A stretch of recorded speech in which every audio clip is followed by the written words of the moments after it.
everybody, it's Alyce-Kay Ruckelshaus from Threshold of Hineni, and I realized that I hadn't done a craft table talk in a long time. In fact, I'm not sure if I've done one since my husband died a year and a month and a half ago.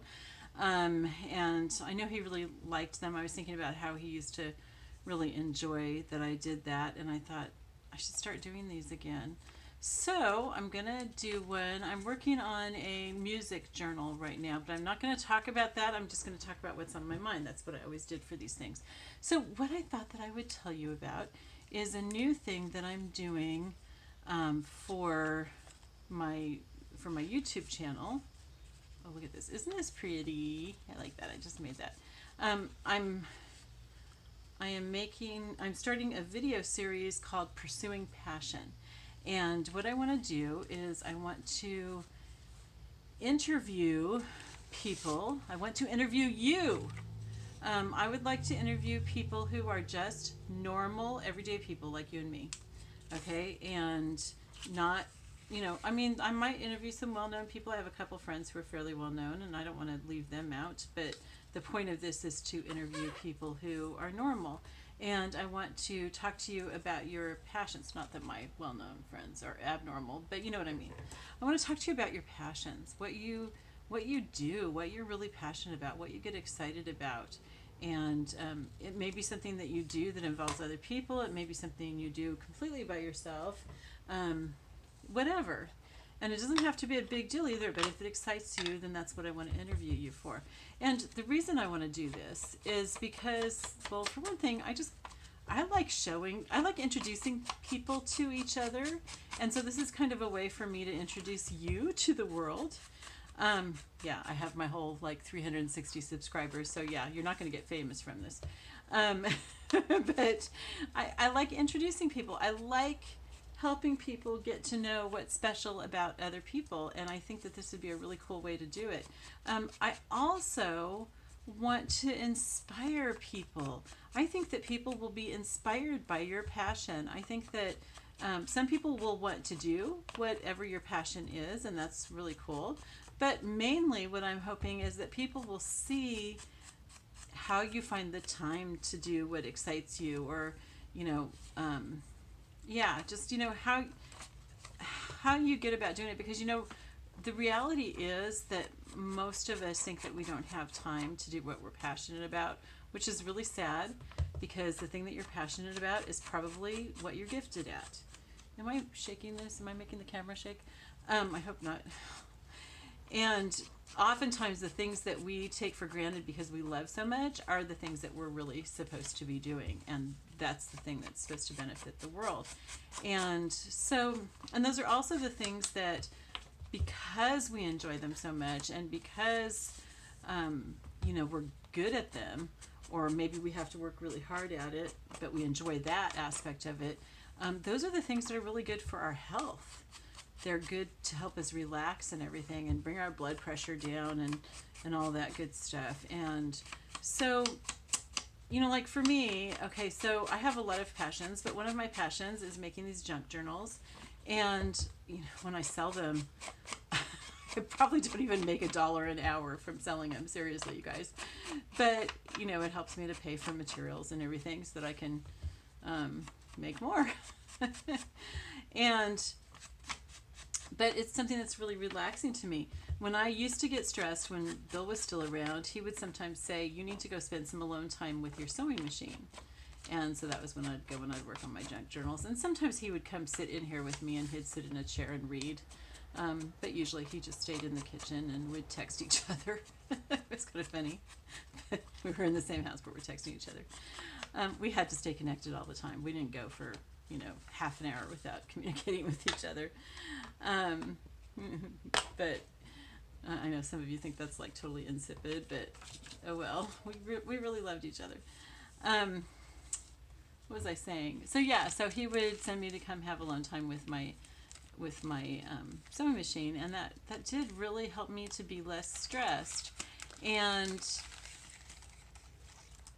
so but after he died, it's I couldn't find the time to do it. It was kind of I needed him giving me permission to stop what I was doing and do this. Because you know what, folks, the fact is, I have so much to do, and you probably do too. You're probably in the same situation. See if you relate.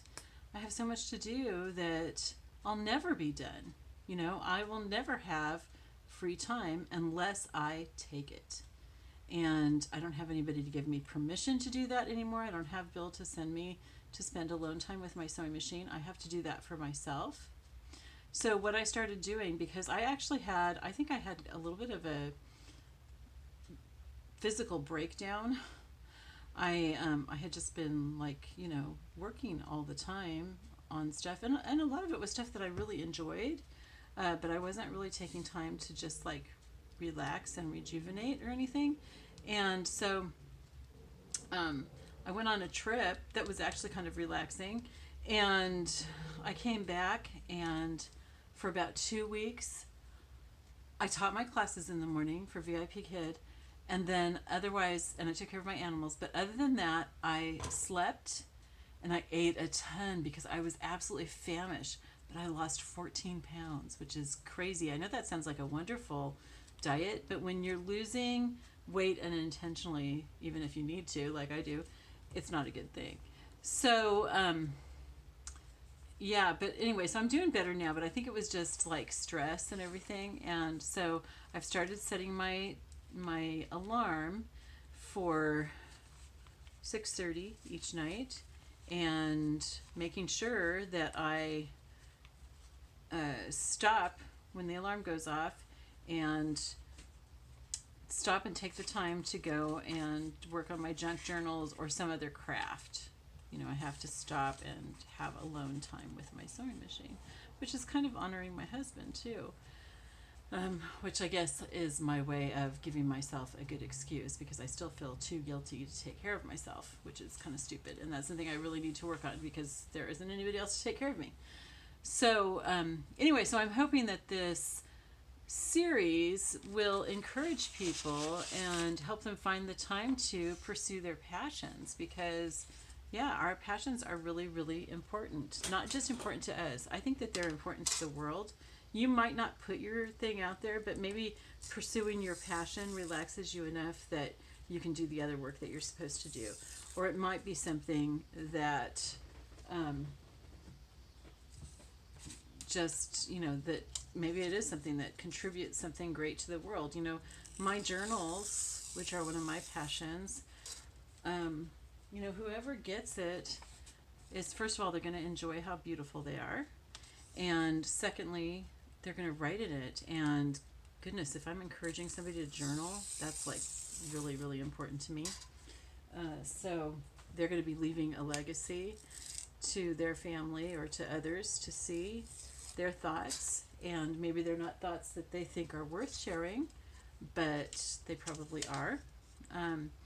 So, you know, there's just different ways that we contribute to the world by pursuing our passions. So anyway, if you would be willing, and I don't mean if you would like, but if you would be willing, even if you're scared or nervous, or you really don't think that you have anything to contribute, yeah, that'd just be easier to do this all at once. I would really like to interview you and spend some time talking to you and make some new friends. If you're somebody that I've never met, that would be really fun. I will interview you on probably Zoom, I think is what I'm going to use, but it might be freeconferencecall.com. I'm not sure. Anyway, I'm going to interview you on something like that, so you don't have to come to where I live, and I don't have to come to where you live. We're going to do it online, but we'll get to see each other. We'll talk a little bit beforehand and talk afterwards. And I'm going to include a link below, which will get you into my calendar so that you can sign up for a spot if you want to do this. And I'm asking you to set aside an hour, because we may need to talk a little bit ahead of time about, you know, what your passion is and stuff, so I have an idea of where to go. If you want to write questions for me to ask, you're welcome to. In fact, that would just make it a lot easier. But one of the reasons that I want to do that is because that way nothing will surprise you. You know, I'm not looking to do an expose. I'm looking to make you shine. So it's nothing to be afraid of. And so anything I can do to help you feel more comfortable and at ease, I would like to do. So, like I said, look below in the description and log into my Calendly page so that you can sign up for an hour to spend with me and we can get on with this interview. I'm really excited to meet you. All right, so if you have any questions, you can get a hold of me. See the links down below. Yeah, that's how you get a hold of me, is you see the links down below. Okay. I can't think. All right, I love you all. I will talk to you later. Bye-bye.